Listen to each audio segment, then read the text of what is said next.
Hi guys, my name is Neha and you are watching the अनसंस्कारी girl. I know बहुत time से video नहीं आई है क्योंकि मैं आ गई थी अपने घर, उसके बाद क्वारंटीन और उसके बाद फिर बहुत सारे मतलब थोड़ा सेटल होने में टाइम लग ही जाता है घर पे रहो तो, और घर वालों के साथ थोड़ा टाइम स्पेंड करना था ना। अब चीज़ें सेटल हो गई हैं, सो आई जस्ट थॉट कि let's get back to the work. तो हाल ही में बीता है टीचर्स डे, तो मैं भी अपने टीचर्स को याद कर रही थी। और बचपन से मैंने एक्चुअली काफ़ी स्कूल्स चेंज किए हैं, अराउंड 3 स्कूल चेंज किए हैं, फिर कोचिंग हुआ, ग्रेजुएशन हुआ, पोस्ट ग्रेजुएशन हुआ। तो मेरी टीचर्स की लिस्ट कुछ ज़्यादा ही लंबी है। सो शुरू से शुरुआत करते हैं। तो सबसे पहला जो किसी भी इंसान के लाइफ में टीचर होता है वो उसके पेरेंट्स होते हैं, उसकी फैमिली होती है। जो आपका बेस होता है, आपका कोर जो होता है, हम वो वहीं से ही सीखते हैं। लाइक बहुत ही छोटी छोटी हैबिट्स, लाइक खा करके अपना प्लेट वॉश बेसिन में रखना, आपका अगर कोई आ रहा है, आपके कोई गेस्ट आ रहे हैं तो आप उनको ग्रीट करते हो, नमस्ते बोलते हो। तो दीज आर वेरी छोटी छोटी हैबिट्स, लेकिन वो हम सीखते अपनी फैमिली से ही हैं। कैसे खाना है, कैसे उठना है, कैसे बैठना है, कैसे सोना है, ये सब छोटी छोटी जो चीज़ें होती हैं वो अपने घर से ही सीखते हैं। लेकिन हमारे घर वाले हमसे प्यार भी बहुत ज़्यादा करते हैं, लाइक हमारे लिए प्रोटेक्टिव भी बहुत ज़्यादा होते हैं। और इस वजह से कभी कभार हमारी गलतियों को वो समझ ही नहीं पाते हैं, उनको समझ ही नहीं आता कि हम कुछ गलतियाँ कर रहे हैं। और उस जगह पे हम लोगों को राह दिखाते हैं हमारे स्कूल टीचर्स।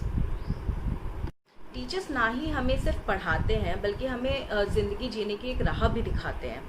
बचपन में तो हम लोग उससे इतने ज़्यादा इन्फ्लुएंस होते हैं कि अगर किसी ने बोल भी दिया कि टीचर ने गलत पढ़ाया है या गलत लिखवाया है तो हम उनको मानते ही नहीं है। हमें लगता है कि टीचर का भी गलत ही नहीं हो सकता। लेकिन जैसे जैसे हम बड़े होते जाते हैं हम उन पे डाउट करने लग जाते हैं। हमें लगता है कि उन्हें कुछ नहीं आता, वो हमें कुछ भी अच्छा नहीं पढ़ा रहे हैं, मजाक उड़ाने लग जाते हैं, उनके कॉमिक नेम रखने लग जाते हैं। और गाइस ये मत सोचिएगा उन्हें कुछ पता नहीं होता, वो भी उसी स्टेज से गुजरे हैं तो उन्हें पता सब कुछ होता है। बट स्टिल वो सेल्फलेसली अपना काम करते जाते हैं, हमें पढ़ाते हैं।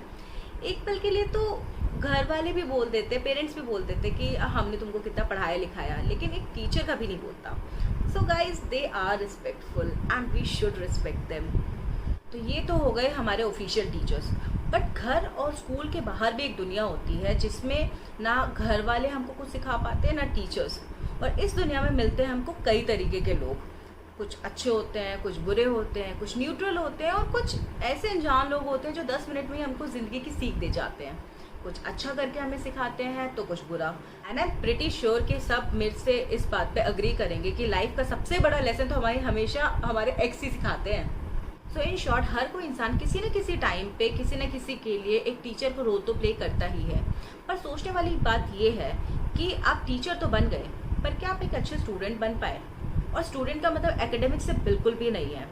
हर उस जगह पे जहाँ आपने किसी को कुछ सिखाने की कोशिश की है, क्या उस जगह पे आपने किसी से कुछ सीखने की कोशिश की है अपना ईगो साइड रख करके? अपने से छोटों से, अपने से कम ओहदे के इंसान से, अपने राइवल से, कॉम्पिटिटर से। तो हर इंसान से हम कुछ ना कुछ सीख सकते हैं, बट क्या हम उस मोटिव लेकर के चलते हैं कि हमें उनसे कुछ सीखना है? तो याद रखिएगा, एक अच्छा टीचर बनने के लिए एक अच्छा स्टूडेंट बनना सबसे ज़्यादा ज़रूरी है। Happy Teachers Day and I wish all of us will become better student as well, because student of the year बनना उतना important नहीं है जितना ये एक्सेप्ट करना है कि we are student for the life। And अगर हम लोग इसी तरीके से बढ़ते रहे तो हो सकता है कि हम लोग एक दिन स्टूडेंट्स डे भी सेलिब्रेट कर ले। So thank you so much for watching this video and do subscribe this channel, like and share also, and you can also follow me on Instagram. I'll link it in the description below. Thank you so much. Be unapologetic for being a Sanskari. Thank you. Bye bye.